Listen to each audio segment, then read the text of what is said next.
हमारे पड़ोसी मुल्क भारत ने टेक्नोलॉजी में कितनी तरक्की कर ली है, इसका अंदाजा आप इस बात से लगा लीजिए कि अब भारत ने अपनी फिजाइया के 4 ऐसे पायलट्स के नामों का ऐलान कर दिया है कि जो अगले साल इंडिया की जानिब से भेजी जाने वाली पहली खलाई परवाज का हिस्सा होंगे। इन 4 पायलट्स को खला में जाने के ख्वाहिशमंद बहुत से उम्मीदवारों में से सिलेक्ट किया गया है। दरअसल भारत ने खला में अपनी पहली परवाज सन 2025 में भेजने का ऐलान कर रखा है और इस मिशन को सरकारी सतह पर गगनयान का नाम दिया गया है। गगनयान मिशन का मकसद खलाबाजों को 400 किलोमीटर के मदार में भेजना और 3 दिन के बाद उन्हें वापस लाना है। इंडिया में खला पर तहकीक करने वाली एजेंसी इसरो इस परवाज की तैयारी के लिए कई टेस्ट कर रही है। अक्टूबर 2023 में इसरो की जानिब से किए गए एक अहम टेस्ट से ये जाहिर हुआ था कि खला में जाने वाला अमला रॉकेट की मुमकिना खराबी की सूरत में महफूज तरीके से कैसे उससे बचकर निकल सकता है। उस टेस्ट में कामयाबी के बाद इसरो की जानिब से जारी होने वाले एक बयान में कहा गया कि इससे पहले कि खलाबाजों को 2025 में खला में भेजा जाए, एक आजमाइशी परवाज 2024 में रोबोट को खला में ले जाएगी। मंगल को इंडिया के जनूबी शहर तरवांतपुर में वाक़े इसरो सेंटर में होने वाली एक तकरीब के दौरान शॉर्टलिस्ट किए गए चारों पायलट्स को इस अहम मिशन पर जाने वाले बहादुर सिपाहियों के तौर पर बयान किया गया।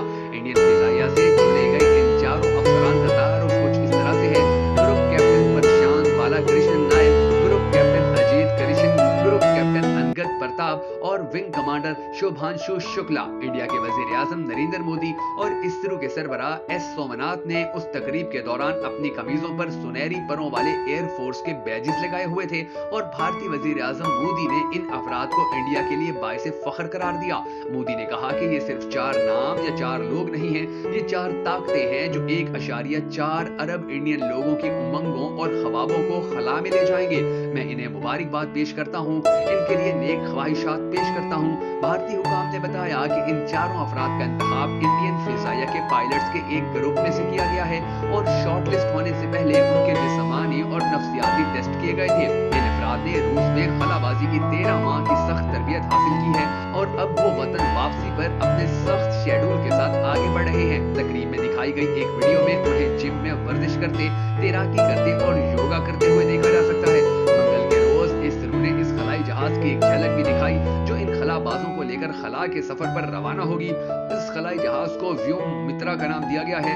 इस खलाई जहाज का ये नाम संस्कृत जबान का लफ्ज है जिसके मानी है खलाई दोस्त। गगनयान मिशन इंडिया का पहला इंसानी खलाई प्रोग्राम है जिसके लिए इसरो के मुख्तलिफ मराकिज पर वसी पैमाने पर तैयारियां जारी हैं। कहा जा रहा है कि गगनयान प्रोजेक्ट 90 अरब इंडियन रुपए की लागत से तैयार किया गया है और अगर ये मिशन कामयाब हो जाता है तो सोवियत यूनियन, अमेरिका और चीन के बाद इंडिया खला में इंसान भेजने वाला चौथा मुल्क बन जाएगा।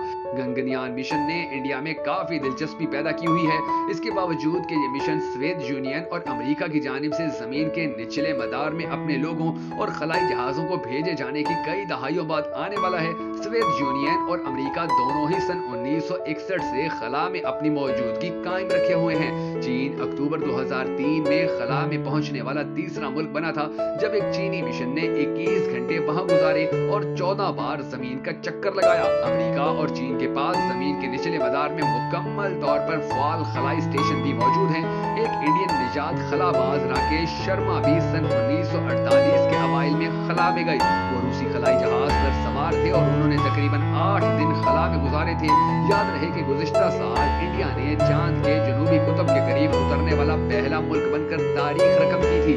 चांद पर मिलने वाली इस कामयाबी के चंद हफ्तों बाद इंडियन साइंसदानों ने सूरज के लिए इंडिया का पहला मुशाहिदाती मिशन आदित्य L1 लॉन्च किया था जो अब भी मदार में है। इंडिया ने खला के लिए नए मंसूबों का ऐलान करते हुए कहा है कि इसका मकसद 2035 तक एक खलाई स्टेशन कायम करना है जिसकी मदद से वो 2040 तक चांद पर खलाबाज भेजता रहेगा। हम सबको दुआ करनी है कि अल्लाह हमारे पाकिस्तान को भी इतनी तरक्की दे कि हमारे साइंसदान भी खला में जाना शुरू हो जाए।